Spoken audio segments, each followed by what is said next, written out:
Rijal, bisa terdengar suaraku dengan jelas? Bisa, Prof. Bisa ya? Jelas ya? Iya, Prof. Oke, baik. Assalamualaikum warahmatullahi wabarakatuh. Salam sejahtera untuk kita semua ya. Nah, ini terima kasih ini sekali lagi ya. Pihak Uniska, Rektorat, Dekan, kemudian Prodi Magisternya, Bapak Ibu peserta webinar siang ini. Saya dari jam 9, mestinya kan jam 9 pagi ya Dr. Rahmi ini ya. Tetapi karena Sulawesi Barat sudah 2 minggu yang lalu, sama jam 9, makanya kemarin kan bisa nggak ini kita cancel jadi jam 2. Jadi dari jam 9 sampai jam 1 tadi. Ada membuka itu webinar dengan Sulawesi Barat, masalah stunting hubungannya dengan pandemik dan dari Kementerian Kesehatan begitu ya. Nah, oleh karena itu, kemudian bisa terdengar ya, Rijal ya, bisa ya? Bisa, Prof. Sangat jelas, Prof. Sangat jelas, Prof. Iya. Oleh karena itu, dalam berbagai kesempatan, ya, entah itu webinar tentang ekonomi, manajemen, tentang pendidikan, tentang apa saja, mestinya didahului atau diakhiri dengan kewaspadaan dari COVID-19. Karena pokok persoalan kita ini kan pandemik COVID-19 nih.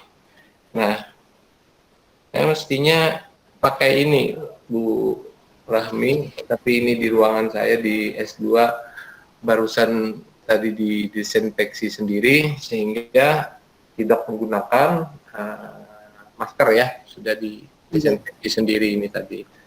Ya tidak apa-apa, bukan berarti tidak memberi contoh karena ruangannya sudah didesinfeksi tadi setengah jam sebelum acara ini. Bapak Ibu yang sehat, sulit membayangkan kalau bahagia tidak sehat. Dan selalu sehat, selalu waspada. Barangkali sekitar 30-40 menit ya materi ini. Nanti saya serahkan ke host selanjutnya atau moderator dalam hal ini, Pak Rijal, untuk tanya jawab, memimpinnya, biar dan berapa jamnya saya tidak tahu, senang saja sampai sore sampai malam tidak ada masalah karena konsentrasi kita sesungguhnya adalah di pencegahan penurunan kasus COVID-19 khususnya di Kalsel ini ya, masuk 5 besar atau 6 besar provinsi yang tinggi kasusnya. Baik, lanjutkan Pak Rijal, hostnya. Slide saya ditampilkan.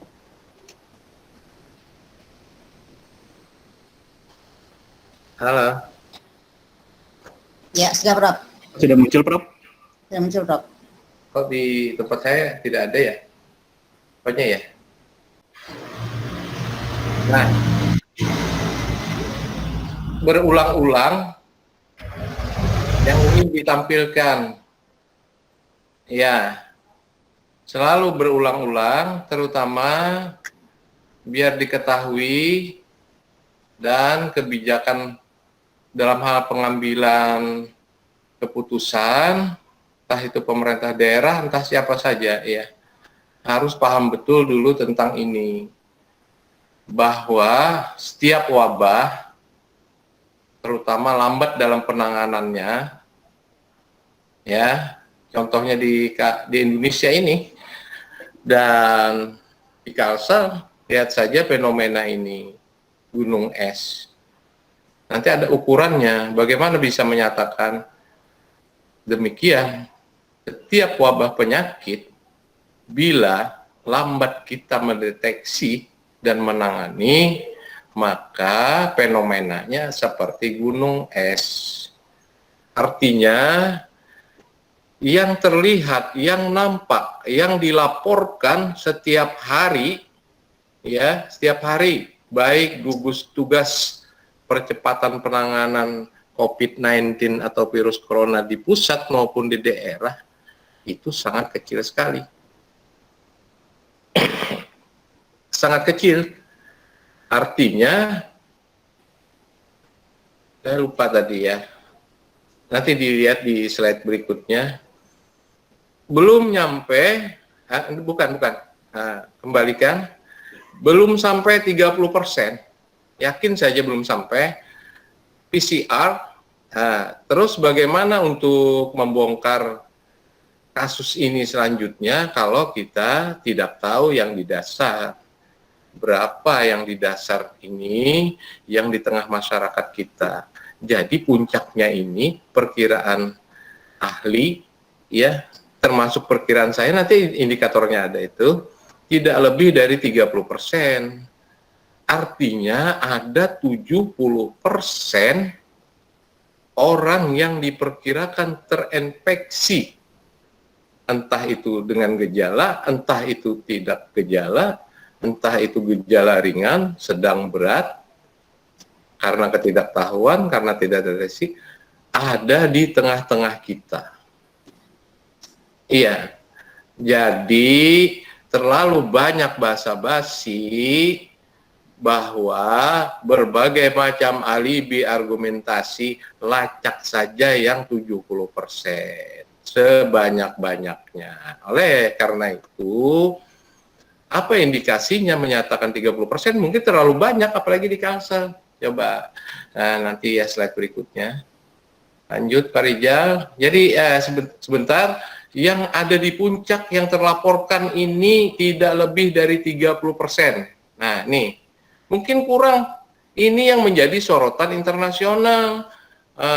Orang sudah dikasih tahu, WHO sudah ditegur, bulan April sudah ditegur, jangan gunakan rapid test, ditegur oleh perwakilan WHO di Jakarta, jangan gunakan rapid test karena faktor biasnya 30%. Anda bertanggung jawab nggak yang lolos 30% itu menjadi super spreader?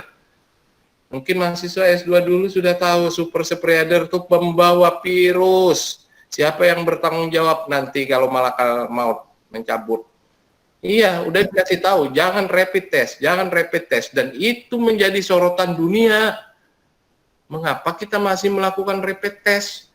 Kenapa tidak langsung tracer yang profesional ambil swab sebanyak-banyaknya? Oke, lanjut. Nih, saya kasih tahu mungkin kawan-kawan yang bertugas menjadi tracer di lapangan. Iya. Nah, sampai di mana mampunya melakukan tracer? Apakah hanya kontak pertama saja yang 2 orang itu? Apakah sampai kontak selanjutnya? Sampai ke 3, sampai ke 10? Nanti ada slide-nya di belakang, mungkin 1 orang positif, ya penelitiannya, 1 orang positif, ini penelitian di Wuhan, di Brasil, di Amerika, 1 orang positif yang aktif di luar, beraktivitas, sampai 30 hari tidak terdeteksi orang tersebut, sampai 30 hari ya, maka mampu berpotensi, hasil penelitiannya, berpotensi 1 orang ini sampai 30 hari ini berpotensi menginfeksi orang lain 406 orang. Bayangkan kalau yang dilaporkan kita ini 51.000 kali ke tuh 400.000. Iya, itu mestinya. Tapi ya bagaimana lagi, kita hanya melihat punya orang saja. Nih rantainya, bukan sampai rantai 3 aja, sampai seterusnya. Sampai seterusnya di tracing, di tracking. Tentu ada ukurannya dan sebagainya. Oke, lanjut. Next. Nah, ini data kemarin ya. Data kemarin. Nah, ini kabar kurang bagusnya 51.000 yang positif. Artinya positif ini bukan rapid test. Yang 51.000 ini bukan rapid test. Ini sudah konfirmasi PCR test. Dan yang diumumkan kemarin 51.426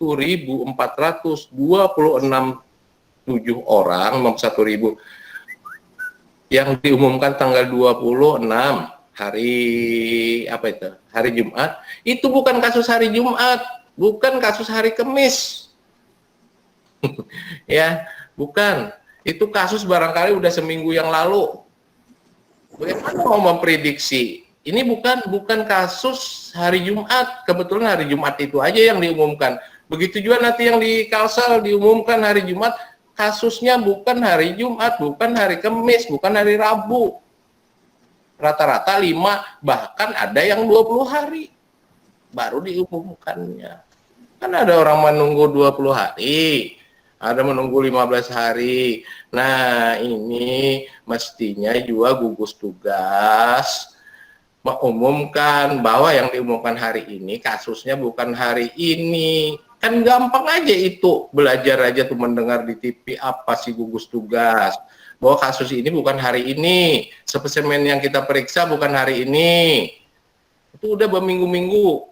Nah, ya. Lalu menggembirakan, nih yang sembuh. Nah, kalau sembuh ini bisa dikategorikan real time. Real time itu batasan waktunya sesungguhnya hanya 24 jam. Nah, ya, ini boleh dikatakan yang sembuh ini real time ya.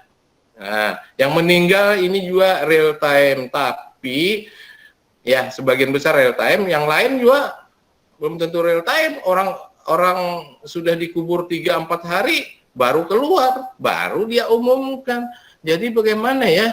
Kalau kembali ke kaidah-kaidah ilmiah, metodologi ilmiah, sulit gimana ya orang sudah dikubur 3 hari, baru PCR-nya diumumkan. Nah, ini jadi persoalan, makanya banyak juga itu ya di Surabaya, di Makassar, yang meninggal di Manado diambil paksa oleh keluarganya karena kelemahan kita itu laboratoriumnya yang untuk konfirmasi terakhir itu kan lama. Nah, kita lama kan di sini, saya tidak tahu kenapa jadi lama karena keterbatasan itu, kenapa terbatas dan kenapa tidak ditambah. Iya. Kalau ingin menyelesaikan, memutus mata rantai, 70% tadi diketahui. Nah, yang meninggal ini juga bertambah. Yang meninggal bertambah, maaf, yang sembuh juga banyak bertambah ya. Nah, ini kabar gembiranya. Tapi ada ukurannya. Kalau orang di rumah sakit, berapa lamanya loss?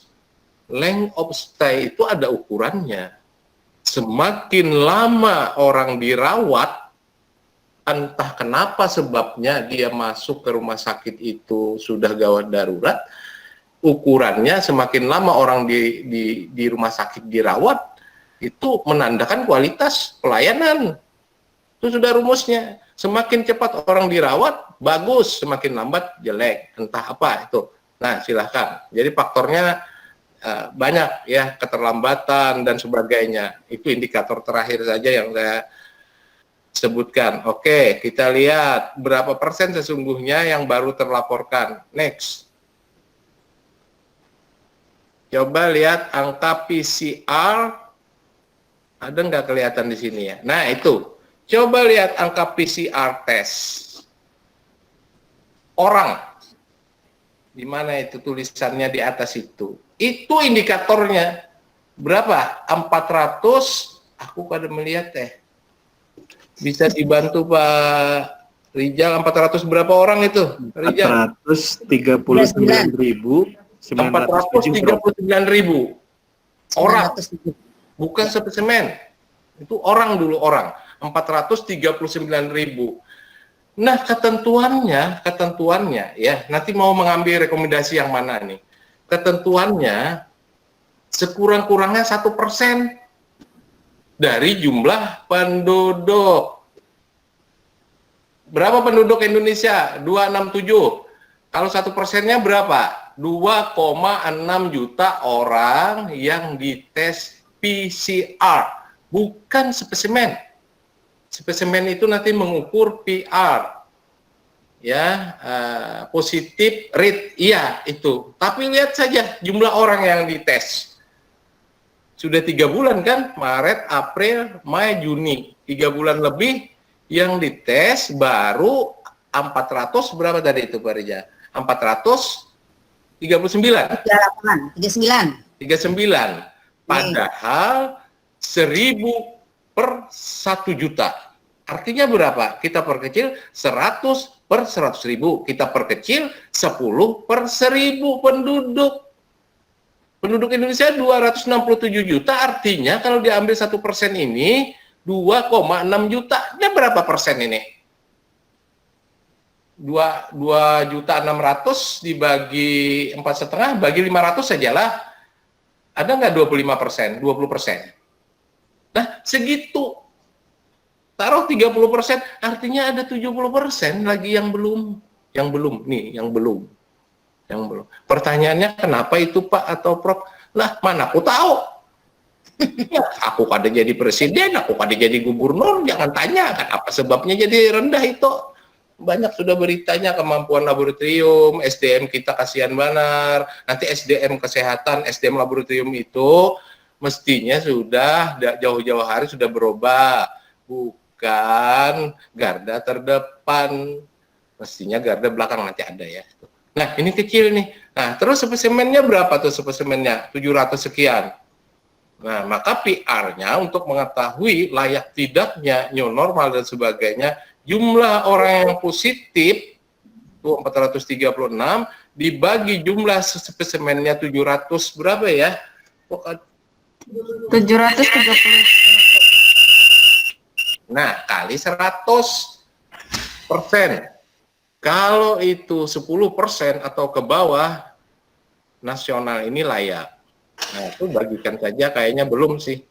Belum lagi indikator RT, reproduction time, reproduksi harian, atau ada yang menyebut dengan RE, reproduction efektif. R0 kan sudah lewat. RT aja yang kita amati. RT itu reproduction time, real time. Artinya angka pertumbuhan harian. Kalau itu tidak tracingnya tidak kuat, tentu bias membuat RT di bawah 0, di bawah 1. Nah kan masih rendah ya. Dari 2,6 juta baru terdeteksi 431. Jangan juga ditanyakan kenapa itu Prof. Ya, kan aku bukan petugasnya, bukan pengambil kebijakan dan sebagainya. Tanya aja lawan yang lain. Kebuh-buhian Oke, lanjut. Next.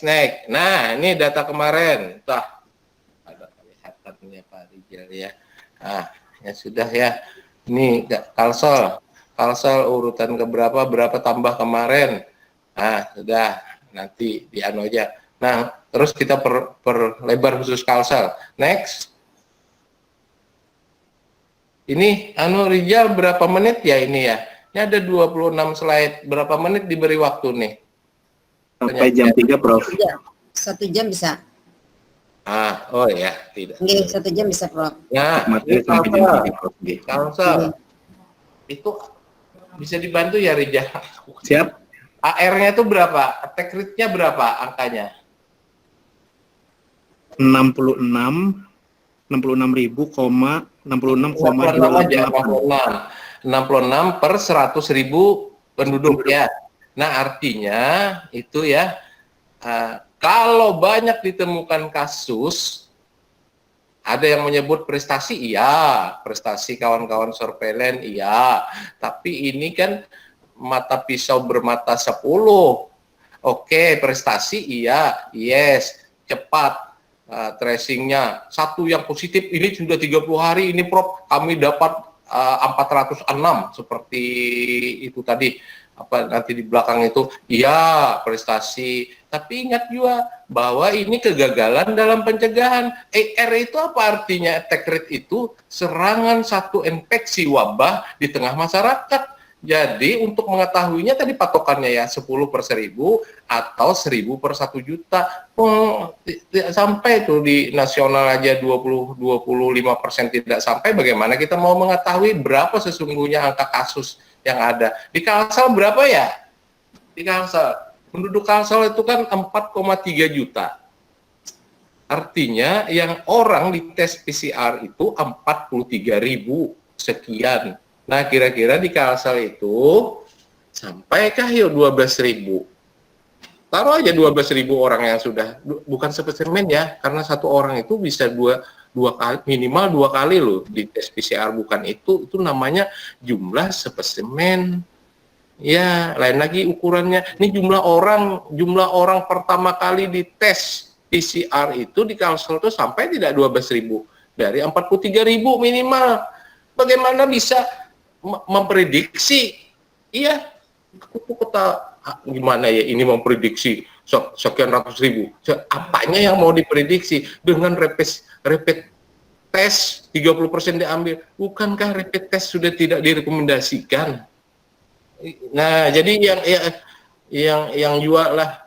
Ini kesian aja melahirkan peramal banyak, melahirkan ahli virus, melahirkan peramal, itu membuat bias.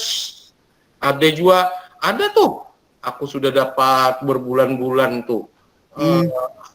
Tanggal 5 Juni kita hidup 95% normal. Jadi modelnya tuh kayak di quick count. Kayak di quick count gimana sih? Iya, nah kenapa nih anunya hilang ini Rijal? Itunya mana ya? PPT-nya. Ada yang klik presentasi Prof. Ini diulang lagi Prof. Oh, diulang. Nah, bagaimana ya bisa meramalkan orang 1% aja? Bagi yang biasa bergelut penelitian kuantitatif itu kan menggunakan sampling, masukkan ke rumus statistik. Kalau sampelnya kurang, misalnya sampelnya 100, hanya diambil 20, memenuhi syarat tidak untuk diuji statistik. Begitu juga kalau ingin meramal, penuhi dulu syarat minimal sampel. Syarat minimal sampelnya bukankah 1%? Nah, ini ya. Tuh R-nya 6, berapa tadi? 60? 60 ya, Rizal? 66, Prof. 66, artinya setiap 100.000 orang, maka orang yang terinfeksi di Kalimantan Selatan ada 66. Nah, lihat. Is fatality rate-nya, CFR-nya berapa itu? 6,19%. Nah, ini ya. Ini tentang kematian. Rumusnya yang positif dibagi jumlah penduduk. Yang positif, yang meninggal dibagi jumlah yang positif kali 100.000 penduduk. Bukan ya. Jumlah yang meninggal dibagi yang positif di wilayah tersebut kali 100%. 6, sekian persen masih di atas rata-rata nasional. Terus kalau WHO mengisyaratkan di bawah 3%. Kalau AR itu ada yang mengisyaratkan di bawah 5 per 100.000. Artinya setiap 100.000 orang yang terinfeksi 5 AR-nya. Sedangkan case fatality rate CFR itu di bawah 3%, di bawah 2%. Nah, di bawah 2% yang orang dirawat meninggal. Nah, kita masih jauh, tidak apa-apa. Harus dilanjutkan nanti Ini mata pisau bermata-mata 10. Mestinya tracing dilakukan, tes massal PCR dilakukan sambil beriringan yang bertanggung jawab Satgas, siapa saja yang bertanggung jawab, stakeholder, mengedukasi kepada masyarakat dan orang lainnya bahwa hanya dengan tes massal yang banyak sebanyak-banyaknya kita mampu memutus mata rantai. Bagaimana kalau kita tidak tahu di satu daerah ya kasus yang sesungguhnya. Nah, agar masyarakat berbondong-bondong untuk dites PCR, tapi gratis. Nah, Surabaya mungkin gratis. Nah, mesti di Kalsel gratis, bukan rapid test PCR. Hilangkan aja itu rapid test, dan itu yang menjadi sorotan dunia internasional ke Indonesia ini. Kok masih menggunakan rapid test? Iya. Nah, apa itu? Agar bisa diisolasi, dikarantina, yang sakit diobati, yang sehat di karantina juga. Nah, bagaimana cara karantina yang sehat nanti ya? Oke, next. Nah, ini bahasa-bahasa. Untuk memutus mata rantai secara ilmu kesehatan masyarakat, subrumpunnya ada epidemiologi. Epidemiologi itu bagian dari rumpun kesehatan masyarakat yang disebut Three Angel Epidemiologi. Sudah nih ya, lama, udah ditulis di koran, kada dibaca oleh stakeholder. Gelabakan nanti mungkin gugus tugas ini mampu menangani bencana yang ini. Ya, satu, lingkungan. Ini lingkungan. Ya, kita bicara lingkungan. Nah, macam-macam itu.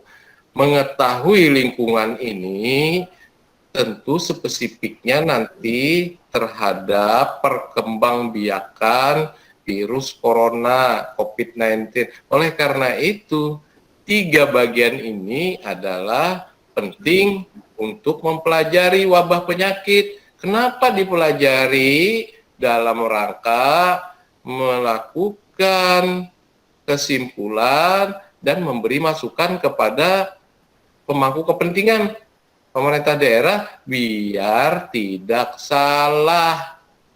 Ya, biar tidak salah mengambil. Nah, oleh karena itu, berhati-hati juru ramal.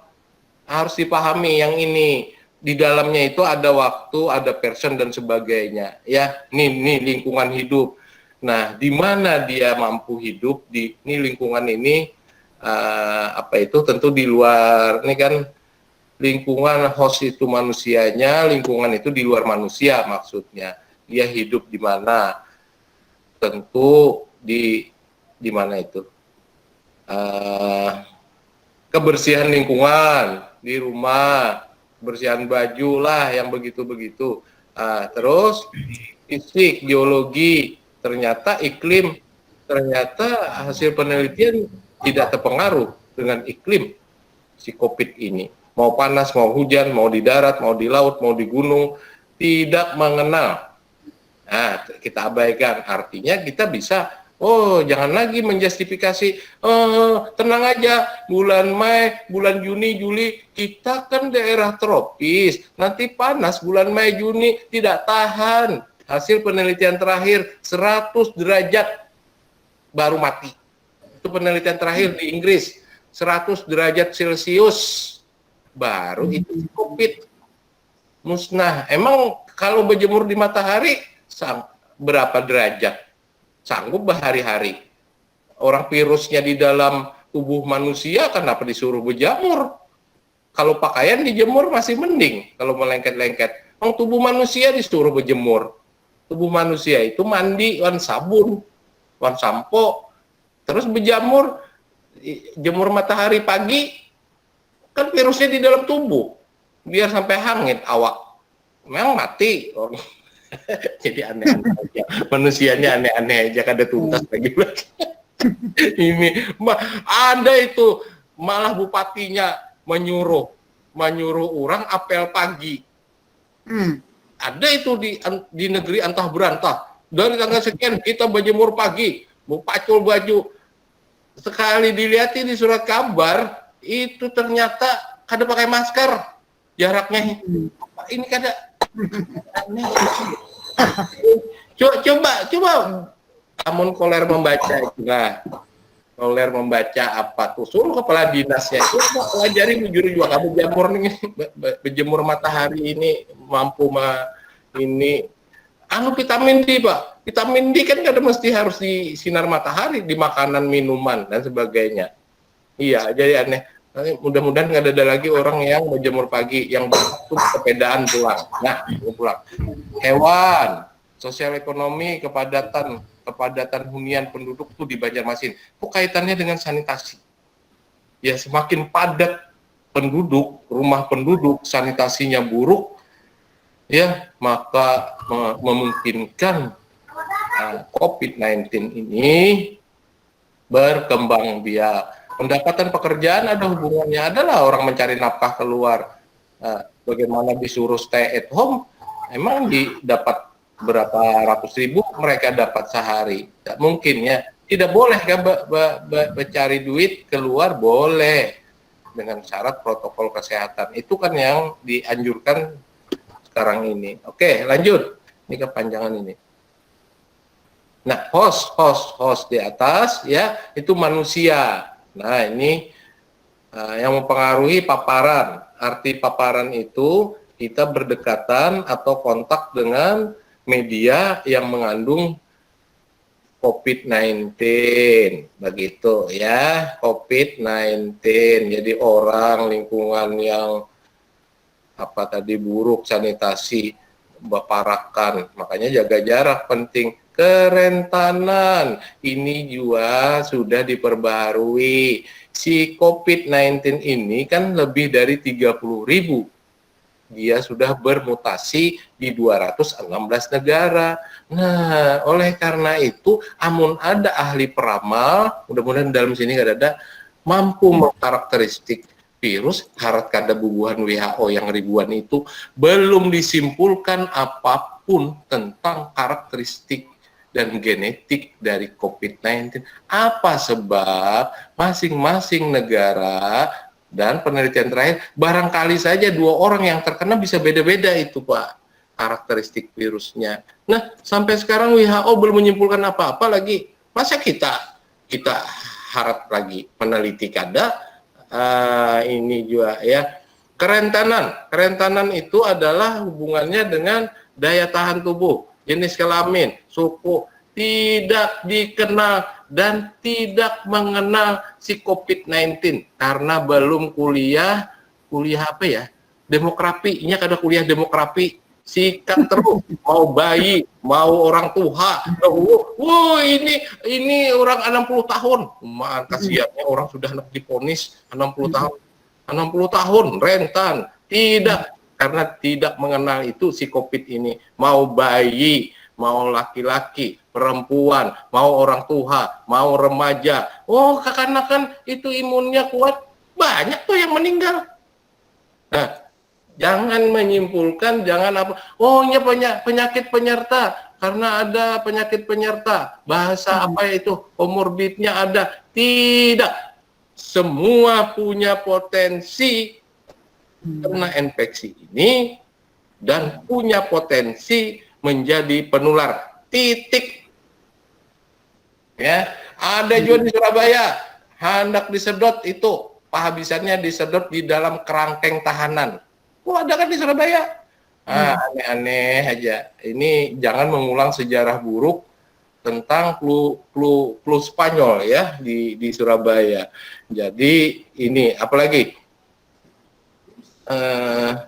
ada itu konspirasi. Kada membacakah, kada mendengarkah, kada melihatkah banyaknya orang yang meninggal sudah kada beruntung akibat ini, banyaknya yang garing. Ya, prinsipnya kita semua punya potensi tertular COVID-19 dan menjadi penular. Jadi nanti ada tuh ya yang terbaru 3 hari tadi atau 4 hari tadi ada nanti di slide itu, malah orang remaja itu potensi rentannya luar biasa karena mungkin dapat ilmu dari alam gaib asal-asalnya. Orang remaja akan tahan pas. Nah, masih penelitiannya. Ini siapa nih, Pak Sanusi kah? Siapa nih? Pak Sanusi. Ada Pak Sanusi? Oh, bukan. Jadi apa nih kesimpulannya si host ini? Jangan menganggap adakah suku berpengaruh? No, tidak ada. Karena virusnya kada kuliah tentang status, tentang gender, tentang apa. Tidak. Karena ini kada sekolah, kada kuliah, bila cocok itu si host sebagai inangnya, kenalah kita. Ya. Paparan kontak manusia. Oke, genetik, tidak juga. Status gizi, ini juga ya, sama tadi ya, yang dari yang dari Sulawesi Barat. Prof, makanan bergizi, itu baguskah status imun? Bagus, maksimum hanya 30%. Makan apa yang bergizi? Makan daging. Berapa sehari 4 kali, kan gratis misalnya. Makan daging, telur, susu, buah, macam-macam buah anggur, macam-macam buah lah ya, buah awet muda mungkin diminum juga, ada buah awet muda kok. Siapa nih yang tahu nih buah awet muda, macam-macam buah dimakan. Berapa persen meningkatkan imun? 30%. Nah, meningkatkan imun, menurunkan imun dengan cepat adalah stres. Karena itu respon sel di dalam tubuh kita rumit. Jadi bila orang stres, secepatnya itu imun tubuh kita turun sampai 70%, 60-70%. Ya. Nah, kalau kita bermasalah apa, ya, biar makanannya nyaman-nyaman, kalau kita stres. Pertanyaannya, adakah orang yang kada stres dalam wabah pandemik ini? Ya, kalau ada paling ya 10%. Nah, ya, jangan-jangan kita semua ini stres juga nih. Nih, bagunting aja Bu Rahmi kedua nih. Bagunting rambut kedua nih. Penting orang, Bro. Nah, itu ya. Lanjut. Nah, ini apa ini? Ini anu aja ya, media-media. Kalau kita bepergian, kita waspadai betul ini ya. Nah, transportasi. Nah, kemudian ada insiden pneumonia. Kalau orang terkena penyakit ini, ya, kalau orang kena penyakit nih, orang sudah batuk, TBC, lalu kena COVID, ya, kena COVID, meninggal, positif, orang TBC, kena COVID, lalu meninggal dunia, hasilnya positif nih. Itu karena COVID kah karena TBC? Atau orang yang berisi gangguan jantung? Ya, nah ini nih banyak kan beredar di medsos. Orang jantung, lalu kena COVID, positif, ternyata meninggal. Meninggalnya karena jantung, ujar nih. Itu karena COVID apa karena jantung? Semuanya asal positif tes PCR terkonfirmasinya dikategorikan penyebab utamanya adalah COVID. Jadi komorbid itu penyerta, dia menjadi sangat parah jika kemasukan terinfeksi si COVID-19. Oke? Ya, tidak ada yang murni orang meninggal karena COVID, itu bayi. Ya, bayi, remaja, kekanakan yang 2 tahun, emang sudah ada penyakit diabetesnya. Nah, ini jadi melemahkan yang menyebabkan kita menjadi lengah. Iya, diponis karena diabetes, tapi karena dia positif COVID. COVID ini yang memperparah penyakit yang sudah ada. Orang tidak punya penyakit komorbid aja kena COVID meninggal. Ya, berapa nakes kita yang muda-muda, dokter, perawat, itu masih muda-muda di bawah 40 tahun. Tidak ada penyakit bawaan atau bahkan yang remaja 25 tahun, ada balita 2 tahun, ada bayi, mana ada penyakit komorbidnya. Ya, begitu ya. Oke, next. Ini kedengaran nggak suaranya? Kedengaran, Prof. Dengaran, Prof. Nah, karena kita tahu ya, yang mengakhiri, kau yang memulai, kau yang mengakhiri, kau yang lengah dan meleceh-lecehkan, mengabaikan awal-awal bulan Februari, Januari sudah diingatkan di Indonesia oleh WHO, Februari diingatkan, Maret baru ini, kau yang memulai, kau yang mengabaikan, oleh karena itu mestinya kita yang mengakhiri semuanya. Kata kuncinya adalah pada hostnya. Ini kan dari hewan ke manusia. Sekarang kita manusia saja. Nih, manusia,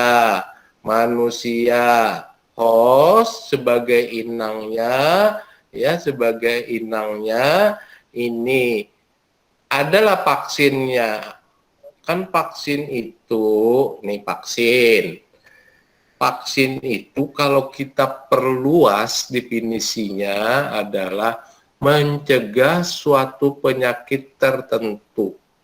Mencegah tubuh manusia dari suatu penyakit tertentu. Vaksin, pengertian vaksin yang diperluas. Sekarang untuk COVID-19 vaksinnya kan belum ada. Bahkan vaksin berbentuk pil juga belum ada, masih uji coba, mudah-mudahan secepat-cepatnya. Oleh karena itu gunakan jenis vaksin yang kedua. Apa jenis vaksin yang kedua? Yaitu gunakan protokol kesehatan dan PHBS, pola hidup bersih dan sehat. Contohnya dari kantor, dari pasar, lakas-lakas mandi, itu pakaiannya lakas-lakas dipacul, dimasukkan ke mesin cuci atau langsung direndam. Itu PHBS sederhana. Kuku, jangan lagi bak kuku panjang. Tadi menjapai-japai apa, Rinto? Nah, dipotong dulu. Nah, rambut panjang, ada wani bak potong. Lalu itu PHBS contohnya, rumah dibersihkan, itu PHBS. Itu vaksin. Lalu vaksin yang lain, nih, pakai masker, keluar rumah, protokol kesehatan itu vaksin. Nah, jadi pertanyaan, mengapa ya tulisannya sederhana, tapi sulit perilaku. Nih. Terus, bagaimana tidak stres? Ya, panik. Nah, itu yang harus beradaptasi. Orang di PHK dan sebagainya. Nah, stres bila memuncak depresi, bila bisa dikendalikan, mampu. Caranya beradaptasi secepat-cepatnya dengan keadaan ini. Ya, menjaga daya tahan tubuh, tingkat komunitas. Nih, ini kan vaksin semua nih ya. Protokol itu, physical social distancing. Bolehkah kita bertemu orang? Boleh. Pakai masker yang baik dan yang benar. Jangan memakai masker. Ini berlapis-lapis ini Bu Rahmi. Nah, mestinya kalau kain rekomendasi WHO bulan kemarin kalau kain itu 3 lapis, kecuali ini kain dilapisi lawan masker medis. Ini kelihatan ya Rizal ya? Kelihatan kan? Kelihatan, Prof. Nah, ini masker kain, maka dilapisi dengan masker medis supaya nih supaya muhanya jangan berjerawatan. Ini mengerti aja bahasa Banjar lah.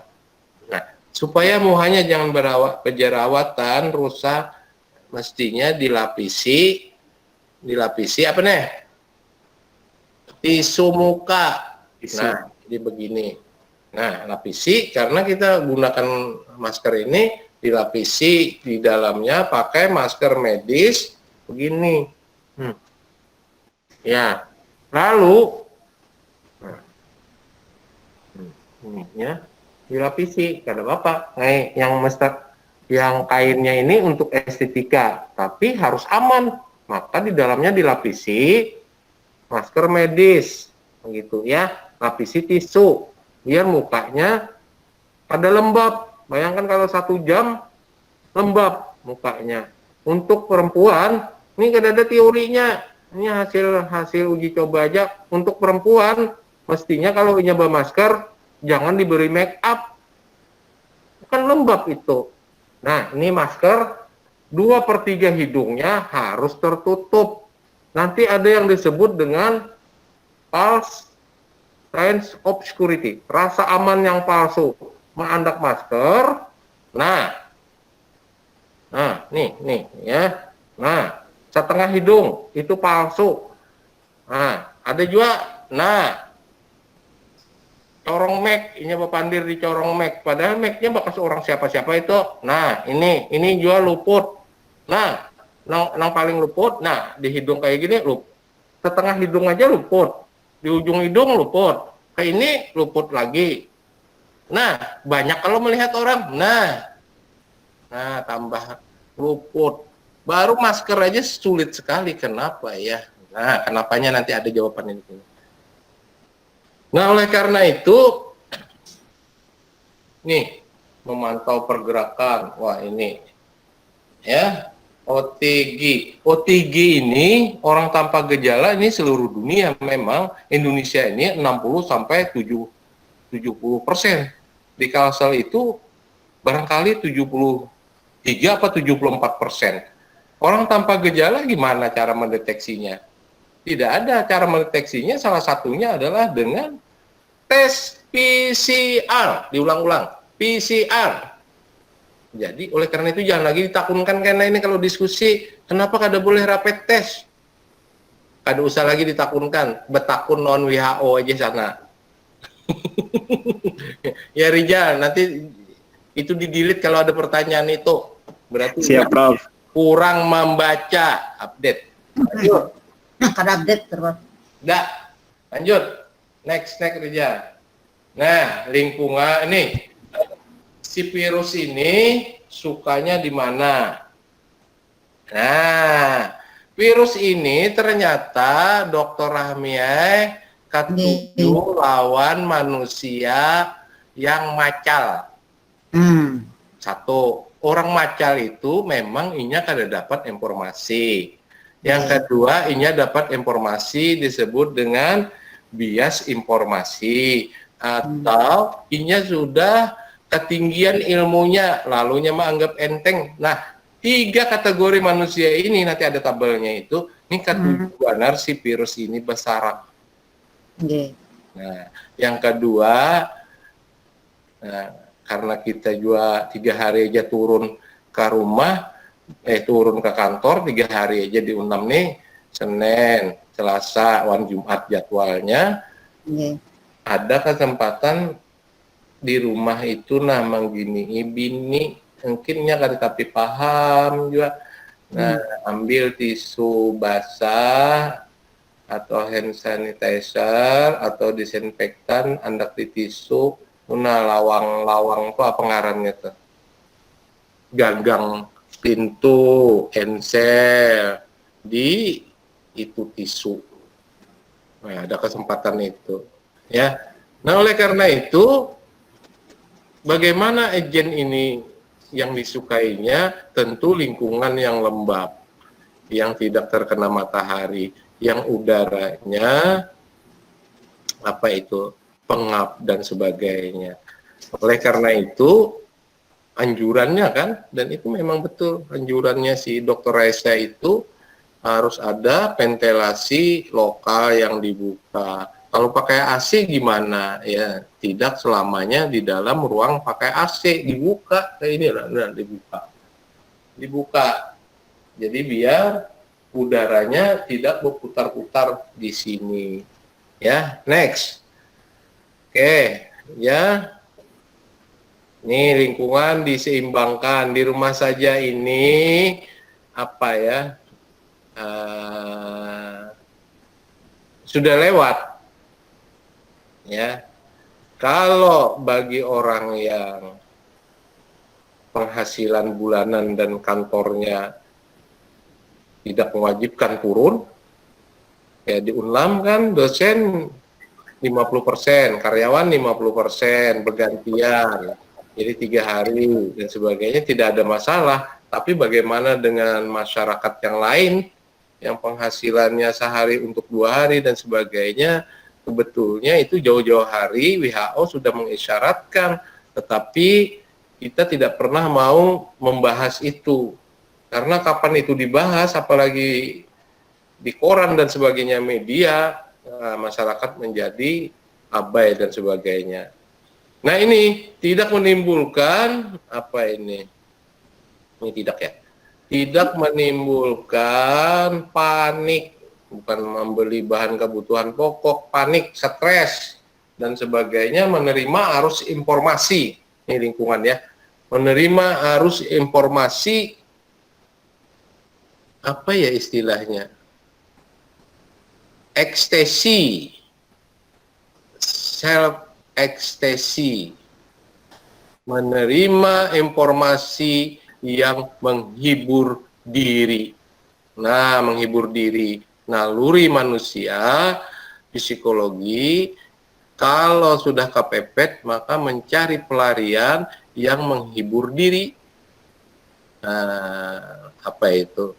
Self-comfortable. Jadi mencari pelarian yang membuat dirinya nyaman, lalu mengkonsumsi informasi yang membuat supaya jangan takut. Tidak ada orang yang mati asli karena COVID. Asli karena jantung. Kenapa TBC itu sehari berapa orang ya?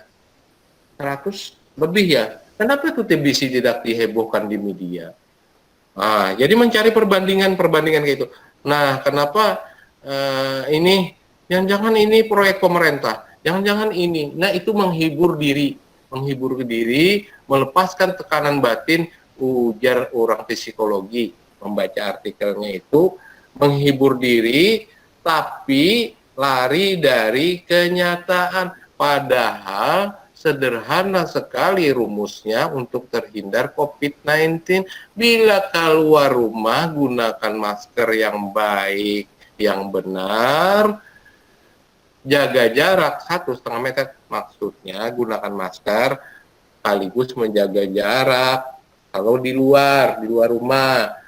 Nah, 2, cuci tangan secara berkala. Kenapa? Karena kebiasaan kita ini tangan menjapai-japai ke muka dan sebagainya, atau membawa ini kelihatan lah Rija, Nih, kelihatan.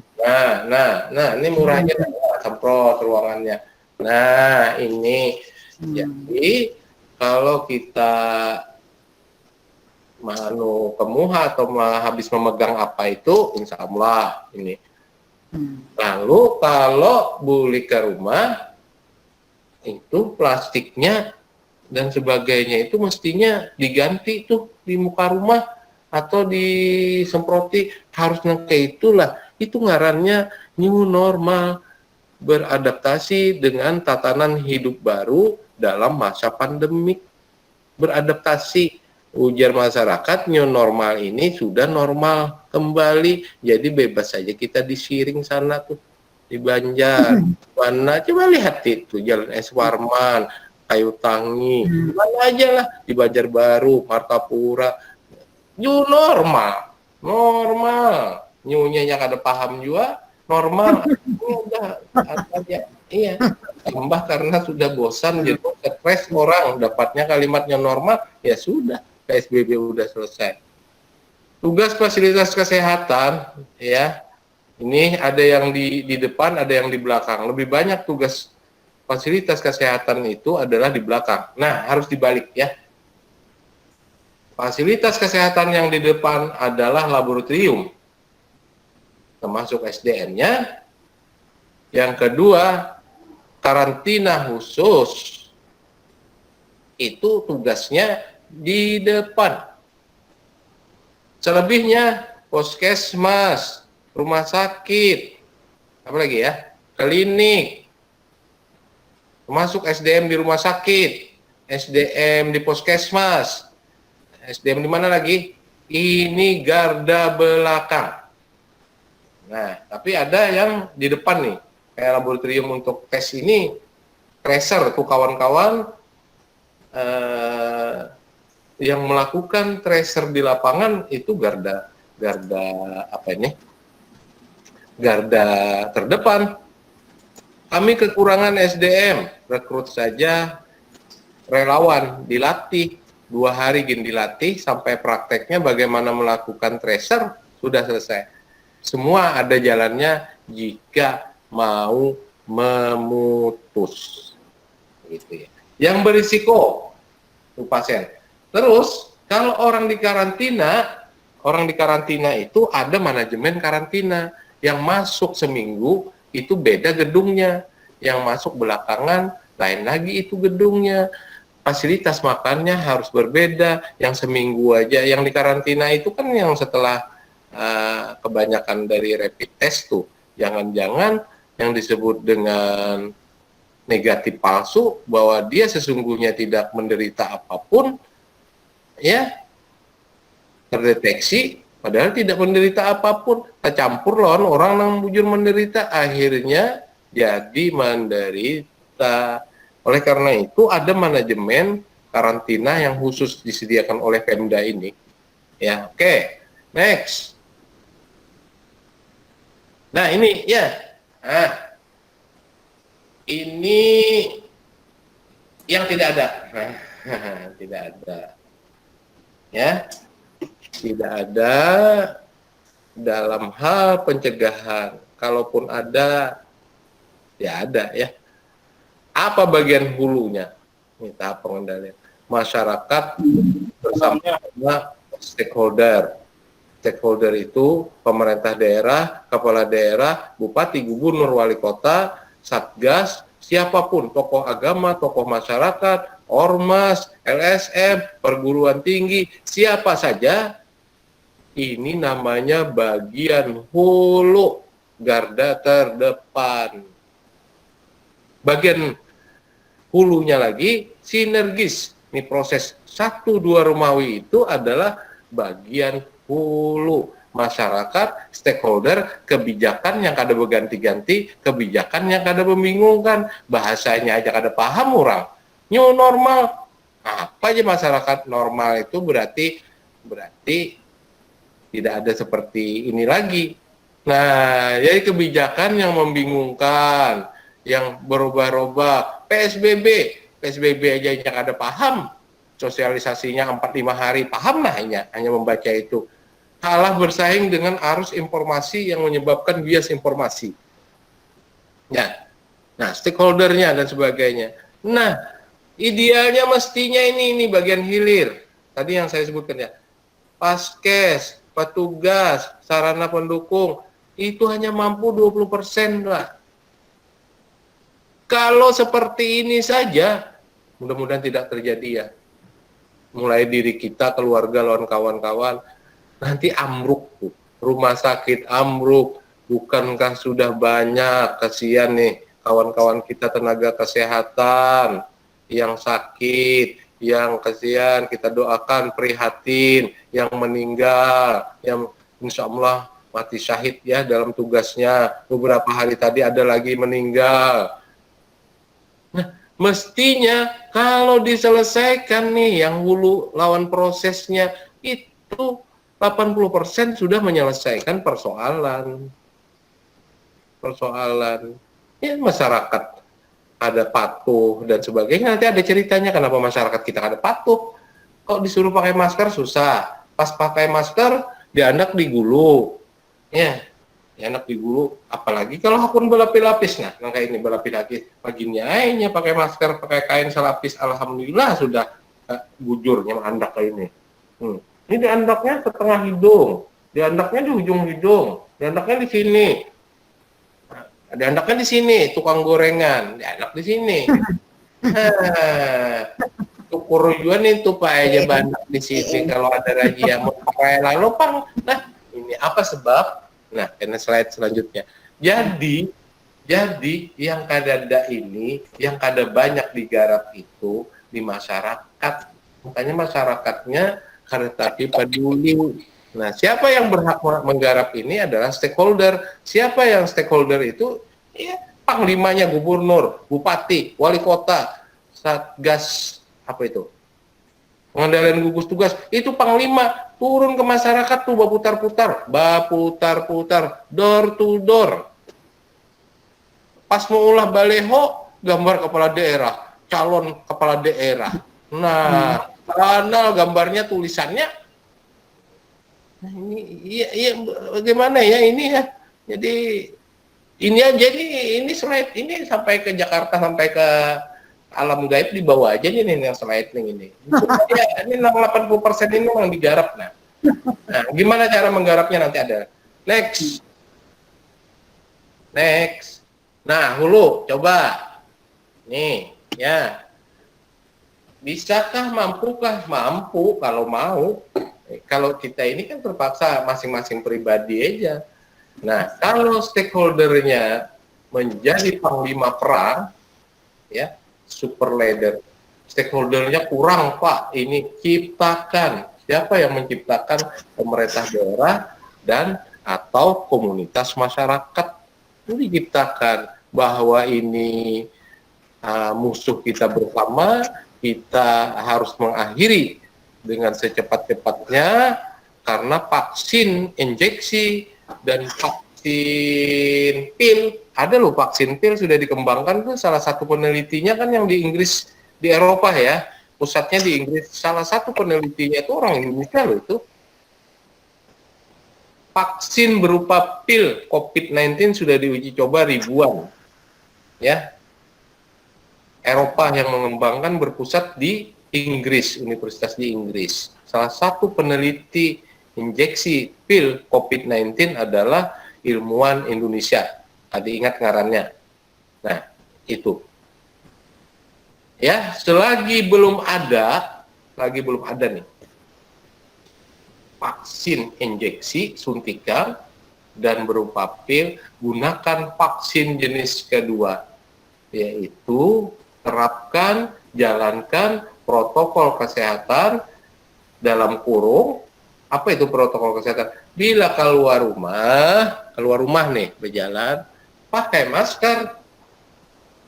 Setelah memakai masker, menjaga jarak 1,5 meter, cuci tangan berkala, plus PHBS, balik ke rumah, cuci, semuaan, mandi, dan sebagainya. Itu vaksin jenis kedua. Hanya dengan cara vaksin jenis kedua, kita mampu secepat-cepatnya menurunkan ini. Kalau masih kurang, diciptakan. Ya, ayo ini musuh bersama, kita perang. Siapa? Pemimpinnya lah jadi model. Ya, bupati, wali kota, gubernur, presiden. Tuh presiden sudah ke Surabaya kemarin. Jar presiden. Masyarakat, entah di mana disebut beliau itu ya, masyarakat kita akhirnya 70% tidak patuh. Tidak patuh. Nah, pertanyaannya masyarakat yang tidak patuh itu apa sebab? Ya, jangan-jangan masyarakatnya tidak dilibatkan. Jadi mereka sebagai objek ya, bukan subjek. Kalau subjek timbal balik, masyarakat ikut berperan dalam pengendalian ini. Tapi kalau objek itu hanya menerima kebijakan apapun, tinggal di rumah.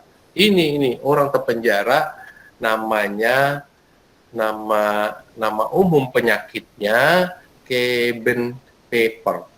Jadi orang cemas, stres, depresi karena di penjara di rumahnya sendiri. Belum lagi yang tidak beruntung. Ya kasihan ini ya, mudah-mudahan sehat saja saudara kita yang kena PHK, pendapatan menurun, yang berjualan dan sebagainya. Nah ini dapatnya kalimat new normal, dikira normal, ya sudah kita merdeka. Nah ini sangat disayangkan. Stakeholdernya menjadi panglima perang, terdepan dalam medan tempur, berjibaku, turun ke medan tempur, putar-putar, sampai ke rumah tangga, rukun warga, siapa saja, tokoh masyarakat, tokoh agama, relawan, perguruan tinggi, swasta. Bisa terlambat? Iya, terlambat. Bisakah? Sangat bisa. Siapa yang harus memulainya? Diri kita sendiri, mestinya idealnya yang memulainya, jadi role modelnya adalah pemimpin wilayahnya. Pertanyaannya, adakah seberapa banyak, seberapa sering pemimpin daerah kita, bupati, gubernur, wali kota berjalan-jalan tuh? Mestinya ada berguringan nih ya, berguringnya di mana? Nih, meyakinkan warganya, ini musuh nyata, ya, hanya dengan cara vaksin jenis kedua tadi, kita mampu menanggulangi persoalan ini. Ya, dan sebagainya. Bisakah orang cari nafkah? Sangat bisa. Kalau dia mematuhi vaksin jenis kedua tadi. Keluar rumah pakai masker, berjualan pakai masker, ada pelanggannya, stop, jaga jarak. Nanti ada di slide yang terakhir nanti, berapa persen mampu menurunkan penyebaran COVID-19 kalau kita menggunakan protokol kesehatan dan sebagainya nanti slide. Oke, ini ya. Adakah ini sudah terjadi? Yang ada cuma apa ya? Yang ada seremonial, terkadang ditumpangi dengan muatan politik.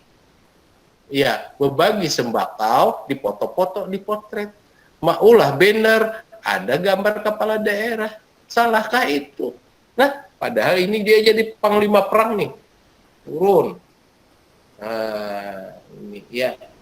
Sayang Bu Rahmi, aku ini bukan gubernur. Coba kalau aku gubernur, ada bebulikan ke rumah, ini Bu, putar bahwa kantongan itu isinya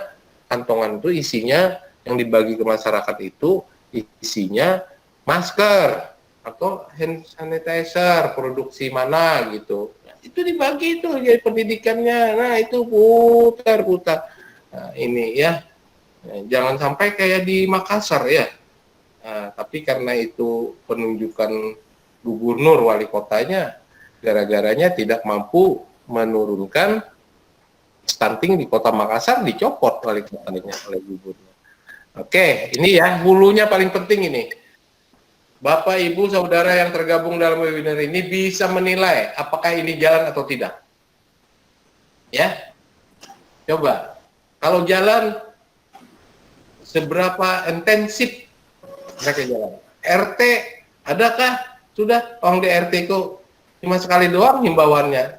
Itu aja sidinnya kada pakai masker. Nah, aneh tuh.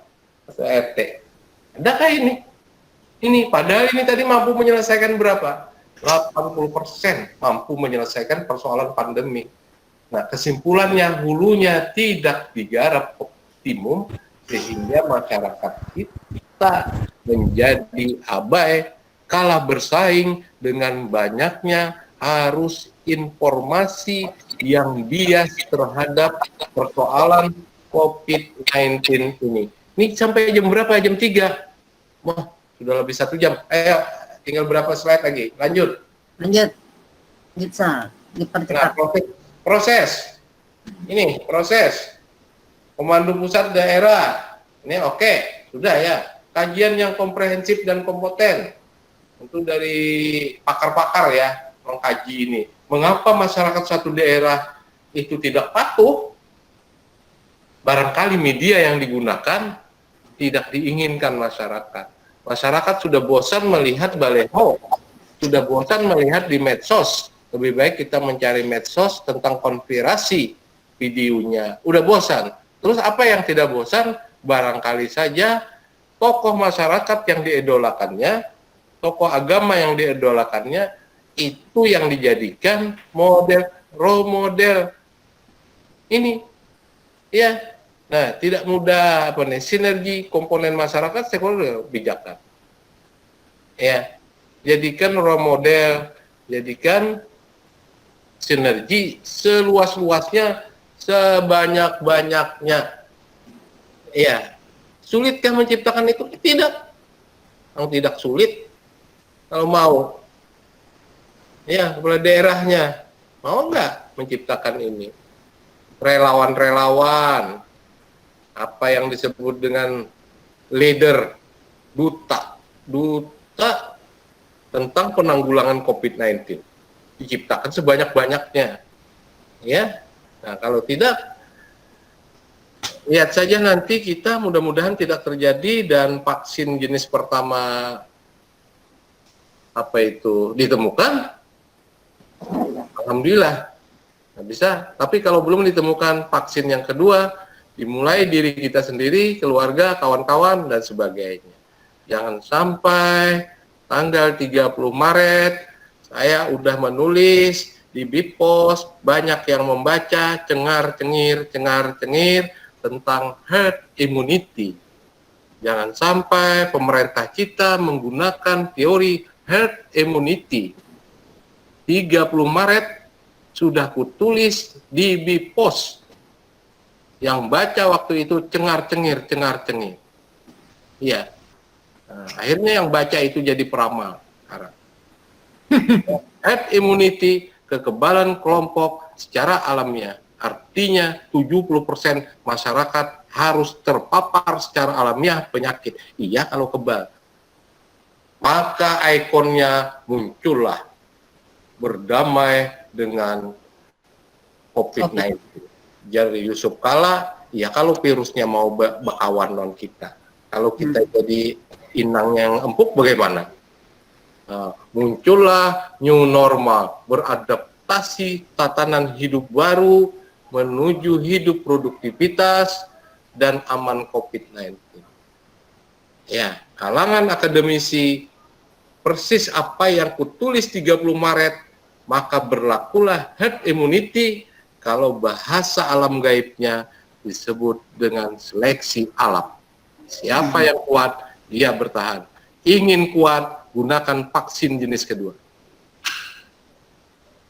Tuh ya, cengar-cengir, diberi tulisan 30 Maret. Nah, sudah, ya. Oke, lanjut.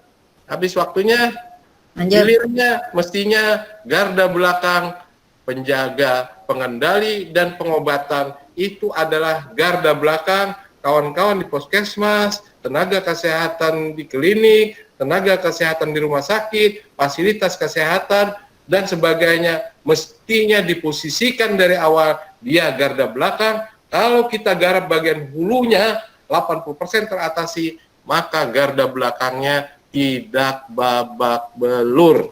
Tenaga kesehatan kita tidak ada yang berjatuhan, jangankan 10-100, satu pun mestinya tidak boleh ada yang terkena COVID ini. Jika dari awal hulunya digarap. Apakah sekarang terlambat? Iya. Apakah masih bisa? Sangat bisa, karena kita tidak tahu kapan pandemik ini berakhir. Next. Nah, nih. PCR test itu mestinya 5-8 jam saja waktunya.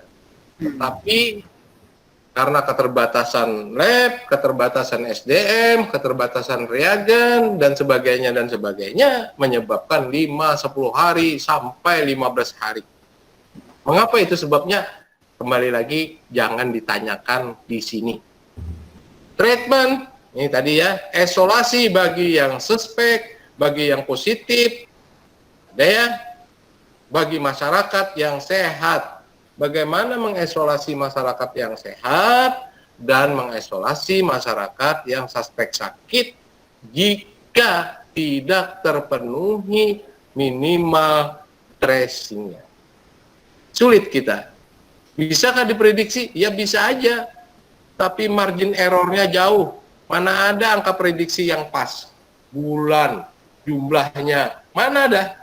Dari tanggal 26 Maret tuh ikuti sampai hari ini. Tidak ada satupun prediksi yang pas. Iya, karena berdasarkan sumber data resmi yang diumumkan. Ya, karena terlalu kecil kita tes PCR orangnya. Masyarakat sehat bagaimana diisolasi? Jika satu daerah, wilayah sudah diketahui, orangnya diketahui yang sakit, dikarantina, diobati, diisolasi baik mandiri, isolasi atau karantina khusus, atau di rumah sakit. Yang sehat diisolasi, diberi pengertian, diedukasi tentang protokol kesehatan dan PHBS. Itulah cara mengisolasi. Sekarang beradaptasi ini sangat penting ya. Jangan-jangan sakitnya ringan karena dikarantina 14 hari justru menjadi drop. Oleh karena itu karantina itu penting sekali ada manajemen. Setiap karantina, setiap kelompok masyarakat yang dikarantina mestinya melibatkan minimal satu orang psikolog. 60-70% ya tingkat stres itu akan mempengaruhi daya tahan tubuh. Makanan minuman hanya 20-30%. Adaptasinya yang suspek di karantina mandiri supaya disiplin, di karantina khusus supaya disiplin, yang sakit sesegera mungkin beradaptasi dengan lingkungan barunya yang kebetulan dirawat di rumah sakit itu beradaptasi agar tidak turun daya tahan tubuhnya. Masyarakat sehat supaya beradaptasi setiap aktivitas khususnya di luar rumah menggunakan protokol kesehatan dan PHBS. Sederhana bukan? Sangat sederhana. Mengapa ini susah dilakukan? Next. Nah ini, mudah-mudahan kelompok ini dan keluarganya masuk di kelompok yang hijau. Kelompok yang hijau itu orang yang update terus-menerus tentang COVID-19 dan sangat peduli. Artinya dia melaksanakan, oh ternyata justru berjemur di matahari, berbondong-bondong, ada berbaju, justru punya potensi untuk penyebar karena kita tidak tahu kawan kita ini jangan-jangan mengandung virus. Oh, ada papa bersepedaan. Nah, ini ya. Jadi update terus-menerus, ternyata sudah ada orang yang meninggal dunia gara-gara bersepeda menggunakan masker, hipoksia namanya, atau berolahraga pakai masker, olahraga di luar, nah olahraga di dalam saja. Nah ini nih ya, jadi update terus-menerus, pengetahuannya tinggi tentang ini yang hijau dan sangat peduli. Nah yang kuning ini dia peduli karena lingkungannya yang menciptakan peduli, ya. Tapi kurang berpengetahuan. Tidak apa-apa, ini masih teruntungkan. Contoh, di S2 sini Bu Rahmi, itu dari depan sudah ada tulisannya, sudah ada tempat cucinya, sudah ada pengawasnya. Tidak boleh orang masuk ke kampus S2, khususnya di Banjarbaru, FK Unlam ini, jika tidak mematuhi itu, akan diusir. Dan itu diterapkan. Termasuk karyawan. Kita juga, jadi ini kenapa ini Bu Park-Park nih? Jaga 1,5 meter. Termasuk sudah didesain ruang rapat dosen, tadinya muatnya 15, sekarang cuma muatnya 8, supaya tidak 1,5 meter, diberi kaca dari meja ini 1,20, ke belakangnya 1,90 meter. Jadi orang masuk ke kotak kaca, tapi tetap menggunakan masker, cuma bisa berdempet, dia sudah dihilangkan, dihalangi dengan kaca bening 5 mili. Walaupun di atasnya terbuka, tapi di sananya dibuka jendelanya, itu ya mestinya pakai egg house. Tapi kita buka jendela sana, jadi hembusan ini hanya mampu dari 15, kita buat desainnya jadi 8 saja. Nah itu yang peduli kuning, ini masih selamat. Tapi kapan lingkungannya berubah, maka dia terkena. Nah yang payah itu yang ini juga banyak melanda kaum intelektual, kaum terpelajar, yang uren. ilmu pengetahuannya tinggi, barangkali ketinggian ilmu pengetahuannya sehingga dia tidak peduli, abai. Aduh, ini COVID ini tidak lebih sama dengan seperti flu. Seperti flu saja, Bu Rahmi. Nanti sembuh sendiri. Iya, karena belum kena batunya.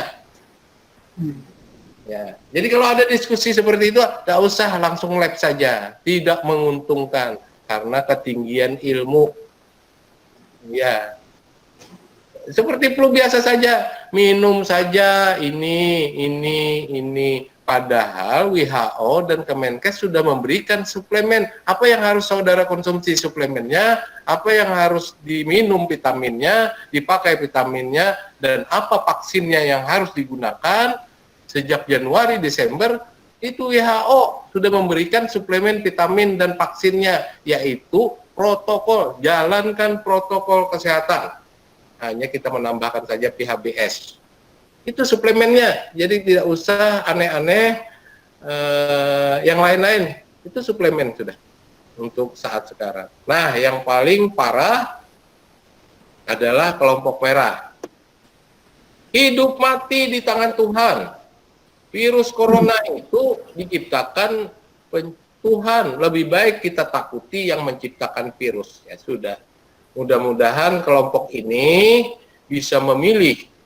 Kalau memilih yang hijau, mestinya kita konsisten dengan diri kita, keluarga dan kawan-kawan agar selamat. Kalau ini dipetakan 25%, artinya orang yang selamat, yang sehat hanya 25%. Kalau dipetakan ini 25, tapi tidak ada. Mudah-mudahan yang hijau ini 90%. Ya, artinya 3 kelompok ini punya risiko kuning, orange, dan merah. Next, habis kali ini ya. Kapan berakhirnya ditemukan vaksin dan obat COVID-19 yang injeksi atau pil, atau yang kedua, vaksin yang kedua, perang semesta, heroik, patriotik, komponen masyarakat, seluruh stakeholder dibangkitkan, patuhi protokol kesehatan, perilaku, bahwa ini perang semesta. Ayo, kita hadapi ini, kita jalankan. New normal itu adalah beradaptasi, menghancurkan supaya tidak memberi kesempatan ruang dan waktu bagi perkembangan percepatan COVID-19. Hanya ini ya, yang nomor 2. Next, apa yang harus dilakukan? Nah, ini sudah ya, sama. Manajemen stres ya. Manajemen stres, walaupun saya yakin tak usah disurvei, tak perlu lagi penelitian, 95% orang stres. Iya, tak usah lagi diteliti, untuk apa diteliti? Orang teliti diri sendiri saja, stres tidak? Ya, pastilah ya stres. Oke, next. Faktor masyarakat tidak patuh. Masyarakat jadi objek heroik dan patriotik dari pemerintah dan stakeholder, dipertanyakan. Rasa sign of crisis terhadap COVID-19. Ini ya, yang lemah hulunya 80%. Apalagi PSBB, transisi PSBB. Banjarbaru ini namanya PSBB-nya tidak ada, diganti PKM. Pembatasan kegiatan masyarakat. Dilibatkan tidak masyarakat ini. Apa itu PSBB? Bingung. Apa itu new normal? Bingung. Kita ya masih meraba-raba. Ya, merasa masyarakat tidak merasa memiliki PSBB. Bahkan dia jadi objek ini yang sangat berbahaya. Akhirnya orang sudah tertekan, stres, maka melawan. Apa aku baca di koran, di Siring hari Minggu kemarin, pernyataannya, ujar masyarakatnya di koran itu, kami tidak takut lagi dengan corona. Habis kan? Ya, persepsi masyarakat tentang sehat dan sakit. Ya, kalau sakit, jika sudah tidak bisa bangun dari tempat tidur. Nah, ini nomor 5, public trust terhadap pemerintah dipertanyakan dalam hal penanganan COVID-19. Karena apa? Tidak dilibatkan masyarakat dalam hal ini, padahal masyarakat punya hak dan andil yang besar dalam memutus. Lamanya waktu PSBB, sekarang transisi, Sekarang di Kalsel kan tidak ada lagi, kembali ke asal tetap tanggap darurat. Takut kehilangan, stres, cabin fever. Oke, next. Nah ini ya, ini mau terakhir ya ini ya. Satu orang yang positif dalam 5 hari tanpa terdeteksi dan aktif mampu menginfeksi orang lain 2,5, anggap saja 2. Jika sampai 1 bulan, orang yang positif COVID-19 tidak deteksi dan aktif di luar mampu menginfeksi 406 orang. Itu jika dia tanpa menjaga jarak, tanpa menggunakan masker. Tapi jika ini ya, menjaga jarak, pakai masker, ini apa ini? 1 orang dalam bulan tanpa terdeteksi mampu berapa ini? Berapa itu ya Pak Rijal? 1,5 ya? 2,5. Berapa? 2,5.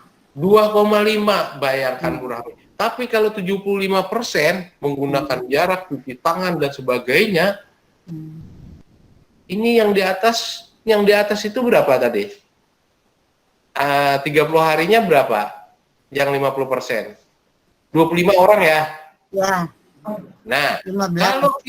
kalau kita ya menggunakan masker, jaga jarak, kebersihan, positif orang ada, walaupun dia beraktivitas pakai masker dan sebagainya, jaga jarak, dalam 30 hari orang yang terinfeksi berapa? 2,5 anggap saja.